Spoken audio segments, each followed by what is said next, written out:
This is Young Thug's lawyer, arrested, explained in 8 minutes or less. Young Thug and the YSL gang are on trial for RICO in Fulton County, Georgia. The trial has been a complete mess leading into day 88. All of the lawyers and parties had been asked to arrive at the court for 8:30 a.m. Today, we were instructed to come 8:30 for a 9 o'clock start. They wait, and eventually the presiding judge, Judge Glanville, comes out with the prosecution around 11 a.m. We did not come into your courtroom until almost 11:30. At some point, Brian Steele, the lawyer for Young Thug, finds out that that morning there had been a secret ex-parte meeting between the judge, the prosecution, and the star witness Kenneth Copeland, aka Woody, who had already been sworn in. And what I found out just recently, this is not waived, is that supposedly in Chambers, this honorable court reporter at times, honorable court at times, district attorney or district attorneys from the DA's office, as well as investigators, sheriff deputies, Mr. Copeland and his counsel met together. None of the defense team, to my knowledge, was aware that this was going on. This is a big no-no, as the opposing parties should have been present regardless of what had occurred. No. That is a very valid issue. The prosecution and a witness met with the judge? Oh, he has every right to know what that conversation was about. As a result, Brian Steele is required to bring this up to the judge after learning about it to ensure he's providing proper representation for his client. The way I understand my constitutional obligations, pursuant to the 6th and 14th Amendments of the United States Constitution, the corresponding sections of the Georgia Constitution, I'm required to make a full and complete statement to the court. As this can be a reason for an immediate mistrial or overturn a verdict on appeal. The judge speaks with a witness outside the presence of the accused. The court has said it's right there in Division 2. Okay. That is a material or critical part of the case, and it's an automatic reversal. But yes, mistrial. What, none of the defense knew about it. Ooh. In response, rather than taking responsibility, the judge admits the meeting happened. Spoke with a witness outside of our presence. And whenever, yes, I had an ex parte conversation. And you admit to having the ex parte conversation with the witness? You stupid Why would you? Well, I'm glad you admitted to it. He also refuses to release the transcript. If I did something wrong, then certainly that can be reviewed.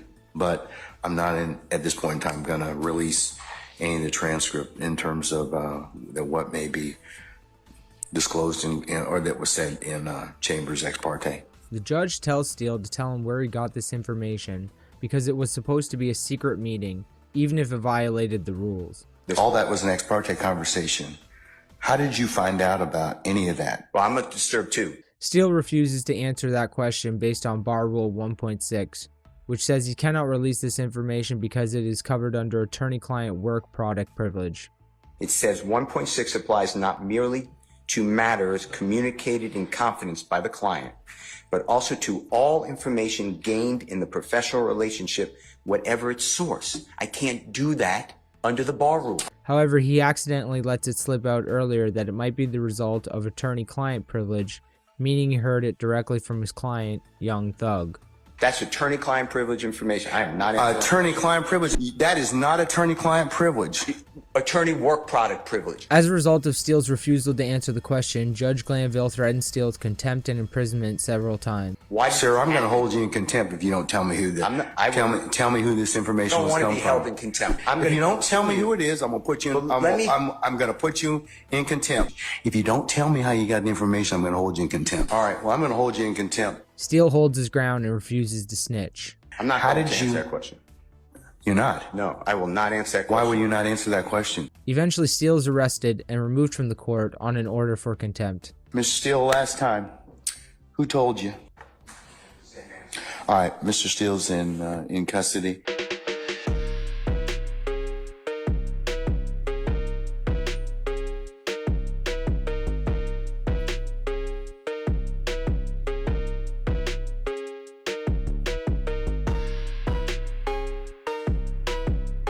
In the meantime, Steele's counsel, this guy, does not want to continue because some of Young Thug's counsel is not present to defend the accused and protect his Sixth Amendment right to have counsel of his choosing. The court, now having found Mr. Steele in contempt if the court continues in that position. That leaves Mr. Williams represented, at least at this juncture, by myself. The prosecution actually agrees with the defense because denying an accused counsel is also a big no-no, and they ask the judge to bring Steele back in. We would ask that the court fashion a punishment for the contempt that affords Mr. Williams the right during these proceedings while court is in session to both counsel for both of his counsels, for Mr. Steele to be present in the courtroom. The judge caves and brings him back in, but threatens to send him to jail at 5 p.m. Let's get Mr. Steele out, please. You can tell him to put his tie back on. In the interest of your representation, the continued representation of Mr. Williams, is been brought to court suggestion that you be here until when we've at all open sessions of court and until we finish for the day. So at the end of the day, the judge makes his threat again, but this time Ashley Merchant, who you may remember as the woman who brought down Fani and her boyfriend, Nathan Wade, a few months ago in the Judge Ural Rico case, where her boyfriend was removed from the case. I'm not on trial, no matter how hard you try to put me on trial. Show up to defend Steele. The judge initially tries to deny entry to his courtroom, and on quite questionable grounds. But they brought down lawyers. The lawyers are not allowed into your courtroom. It's not on. no, we just Or they're not in your courtroom. we just don't have any space, Mr. Steele. No. This is the truth, Judge. And it is a lie. It is a lie. An attorney that's here for you, sir? Sure. Ashley Merchant is here. She's the president. Okay, all right. We'll let Ms. Merchant in. defense. That's fine. Ms. Merchant, good to see you as usual. Ashley and another lawyer then argued about the law for a while with the judge about what Steele's rights are and whether he is being held in civil or criminal contempt.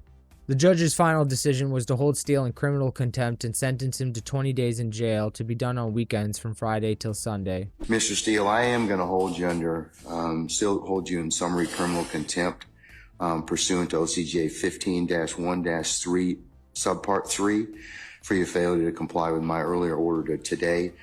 I'm going to order that you be taken into custody, incarcerated in the Fulton County Jail for no more than 20 days for this contempt. Those 20 days consisting of every weekend for the next 10 weekends. And now you are up to date with what happened on the 88th day of trial, where a lawyer was arrested for holding a judge accountable for a clear error of law and miscarriage of justice.